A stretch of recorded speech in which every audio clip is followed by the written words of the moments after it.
तो नमस्कार दोस्तों, मैं पीयूष भाल से एक बार फिर से आप सभी के सामने हाजिर हूं एक नया वीडियो लेकर के। तो इससे पहले का वीडियो आपने देखा होगा कि कैसे इटली में एक ट्रेन एक टनल के भीतर दाखिल होती है और उसके बाद वो कभी भी उस टनल से बाहर नहीं होती है और यात्रियों समेत कहीं गायब हो जाती है। तो आपने ये वीडियो देखा और बहुत अच्छा रिस्पांस मिला, आप सभी को थैंक यू सो मच। और उसी के बाद रहस्यमय दुनिया की एक और कहानी मैं आप सभी के सामने लेकर आया हूं।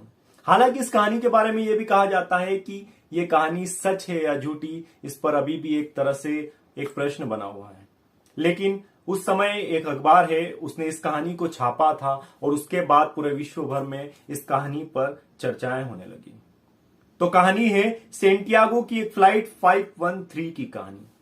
एक फ्लाइट जिसे जर्मनी से चलना शुरू करना था और 18 घंटे के बाद ब्राजील के एक एयरपोर्ट पर लैंड करना था। लेकिन 18 घंटे के बाद यह फ्लाइट वहां पर लैंड नहीं करती है, बल्कि 35 सालों तक हवा में रहती है या कहीं गायब रहती है। क्या थी इस फ्लाइट का सच, क्या थी इसके पीछे की कहानी, जानने के लिए बने रहिए हमारे साथ वीडियो में। तो दोस्तों, कहानी है 4 सितंबर 1954 की। 4 सितंबर 1954 की एक दोपहर, जो एचएन एयरपोर्ट है वेस्ट जर्मनी का, वहां पर सेंटियागो एयरलाइंस की एक फ्लाइट है 513। इस फ्लाइट में कुल 88 पैसेंजर थे, 2 एयर होस्टेस थी और साथ में एक पायलट और एक को पायलट, पायलट विक्टर क्यूरी। और इन्हीं के साथ प्लेन में सवार थे कुल 92 लोग।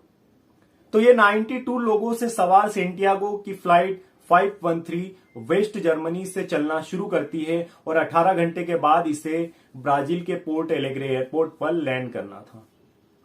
यह फ्लाइट शुरू करती है, इसकी तमाम टेस्टिंग हो जाती है, सारी जांच हो जाती है, इसका फ्यूल टैंक फुल कर लिया जाता है, एटीसी से संपर्क चेक किया जाता है। तमाम चीजें अच्छी थी, इस फ्लाइट को टेक ऑफ करना था। यह फ्लाइट टेक ऑफ करती है। उसी दोपहर 12 से 2 बजे की बात है। यह फ्लाइट जब टेक ऑफ करती है, तमाम चीजें अच्छी थी। उसी के बाद यह फ्लाइट जैसे अटलांटिका महासागर के ऊपर पहुंचती है, अचानक से एटीसी से इसका संपर्क टूट जाता है।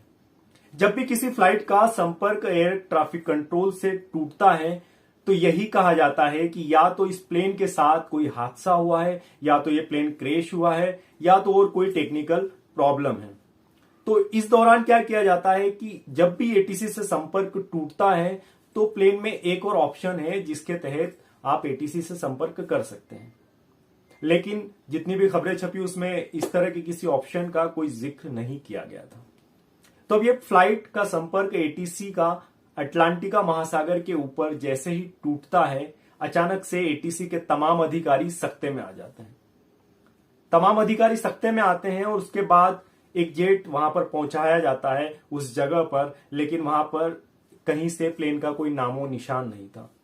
तो यही कहा जा रहा था कि हो सकता है अटलांटिका महासागर के कहीं गहरे तल में ये प्लेन समा गया है और इसके साथ जो 92 लोग थे उनकी भी मौत हो चुकी है।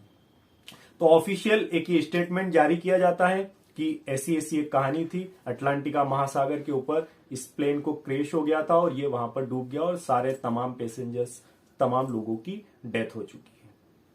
तो यही होता है। उसके बाद तमाम जांच वगैरह ये सारी चीजें हो जाती है और इस केस को क्लोज कर दिया जाता है। लेकिन उसके बाद एक बार फिर से ये कहानी सामने आती है और फिर कहानी ये थी कि 12 अक्टूबर 1989 को सेंटियागो की जो फ्लाइट थी 513, जिस एयरपोर्ट पर लैंड करना था, पोर्ट एलेग्रे ब्राजील का जो एयरपोर्ट था, वहां पर 12 अक्टूबर 1989 की एक दोपहर एटीसी के रडार पर एक गुमनाम प्लेन आता है। जैसे ही एटीसी को यह प्लेन दिखता है, एटीसी उसके पायलट से संपर्क करने की कोशिश करती है, लेकिन कहीं से कोई रिस्पांस नहीं मिलता है। जब एटीसी को रिस्पांस नहीं मिलता है तो वो ये सोचती है कि या तो ये कोई हाईजेक वाला प्लेन है, या तो हो सकता है और कोई किसी तरह का इमरजेंसी लैंडिंग होगी। तो जैसे ही ये तमाम चीजें होती है, पोर्ट एलेग्रे के एयरपोर्ट के एक रनवे पर अचानक से एकदम परफेक्ट लैंडिंग करके एक प्लेन लैंड होता है। अधिकारी और ये तमाम लोग जब तक सुरक्षा गार्ड और इनको तैयार कर लेते हैं और ये लोग प्लेन के पास जाते हैं ये देखने कि आखिर इस प्लेन के पीछे का सच क्या है, इसकी हकीकत क्या है। लेकिन वो जब प्लेन के ऊपर नाम पढ़ते हैं सेंटियागो एयरलाइंस, तो सबके होश उड़ जाते हैं। होश उड़ने की वजह यह नहीं थी कि इनको पता था कि एक फ्लाइट जो है वो कहीं गायब हुई है। उसके पीछे की वजह यह थी कि 1954 को जब ये फ्लाइट गायब हुई थी, उसके 2 साल बाद किसी कर्ज या और दूसरे रीजन के तहत सेंटियागो एयरलाइंस बंद हो चुकी थी।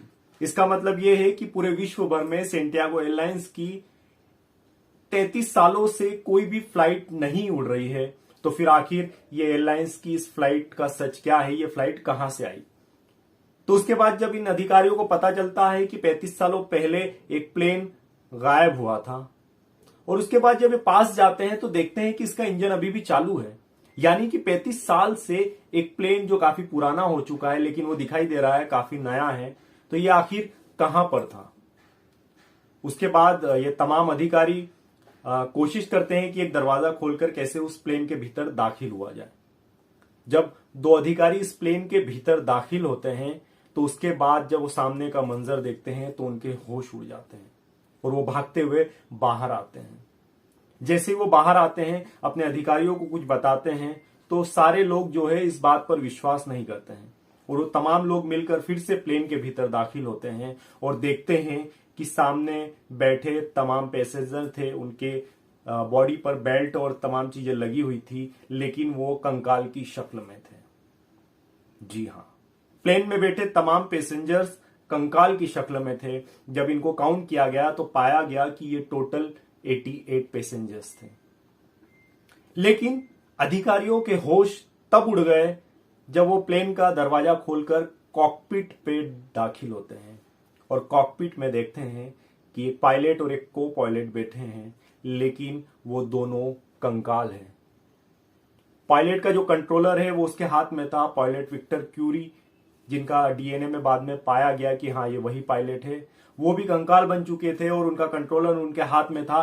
तो आखिर जब इस प्लेन में बैठे जितने भी 92 पैसेंजर्स थे, इवन जो एयर होस्टेस थी वो भी कंकाल थे, तो जब ये तमाम लोग कंकाल थे तो आखिर इस प्लेन ने इतनी परफेक्ट लैंडिंग कैसे की। तो उसके बाद अधिकारी सख्ते में आते हैं और उसके बाद वहां की जो गवर्नमेंट और इन सभी को ये बात पता चलती है, तो इस बात को कहीं ना कहीं कॉन्फिडेंशियल रखा जाता है। तो उसके बाद पूरे विश्व भर में इस कहानी की चर्चा होती है कि आखिर कैसे 35 सालों तक एक फ्लाइट जिसका एटीसी से कंट्रोल टूटा था, 35 सालों से कैसे हवा में था, उसके बाद कहीं पर भी 35 सालों में एटीसी के रडार पर कहीं भी ये प्लेन पाया नहीं गया। तो आखिर ये प्लेन था कहां। कई लोग ये भी कयास लगाते हैं कि इसे एलियंस या और तमाम लोगों ने किडनैप कर लिया या इसके साथ और कोई हादसा हुआ। लेकिन आखिर ये कहानी चर्चा में आई कैसे 1989 में। तो ये था कि टेबलाइट अखबार, तो एक था टेबलाइट वर्ल्ड न्यूज करके, ये इस तरह की कहानियां छापते थे। तो इन्होंने 1989 में एक कहानी छापी जो आप स्क्रीन पर देख सकते हैं। तो ये कहानी छपी थी 1989 में कि ये तमाम पैसेंजर 35 साल बाद एक प्लेन लैंड करता है और उसमें बैठे तमाम पैसेंजर कंकाल थे। उसके बाद पूरे विश्व भर में इसकी चर्चा होती, यहां तक कि हाल ही में कई यूट्यूबर्स ने भी इस कहानी के वीडियोस बनाए और इस स्टोरी को कवर किया है। उसके बाद तमाम जांच एजेंसियां और तमाम लोग 89 के बाद काम पर लगते हैं कि आखिर क्या है इसके पीछे का सच। तो कहा यह भी जाता है कि ये जो कहानी है ये पूरी तरह से झूठी है। कई लोग इस कहानी पर विश्वास नहीं करते, बल्कि कुछ लोग कहते हैं कि इस तरह का एक सच था, इस तरह की एक कहानी थी जो अस्तित्व में थी उस वक्त। तो यही चीजें होती है। लेकिन अभी एक जांच में यह भी पाया गया कि उस वक्त सेंटियागो फ्लाइट 513 जैसी कोई फ्लाइट गायब ही नहीं हुई थी। ये एक मनगढ़ंत और एक झूठी कहानी है।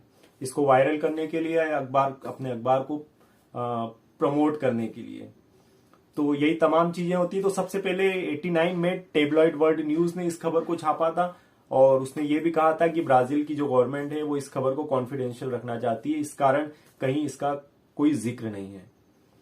तो यही तमाम चीजें होती है। तो ये भी अभी एक रहस्यमयी कहानी है जिसके बारे में कुछ बिलीव करते हैं, कुछ नहीं करते हैं। तो आपको कैसी लगी ये कहानी? हालांकि मैं इस तरह की बात पर विश्वास नहीं करता हूं, लेकिन फिर भी मैंने कई तरह की रिपोर्ट्स और कुछ आर्टिकल्स पढ़े थे, तो मैंने सोचा इस कहानी को आप सभी के सामने लेकर आऊं। अगर आप सभी को ये कहानी अच्छी लगी है तो आप मेरा पुराना वीडियो भी देखिए और इस वीडियो को भी देखिए। आपको अच्छा लगा हो तो आप सब्सक्राइब भी कीजिए और साथ में मेरे साथ बने रहिएगा। Thank you so much.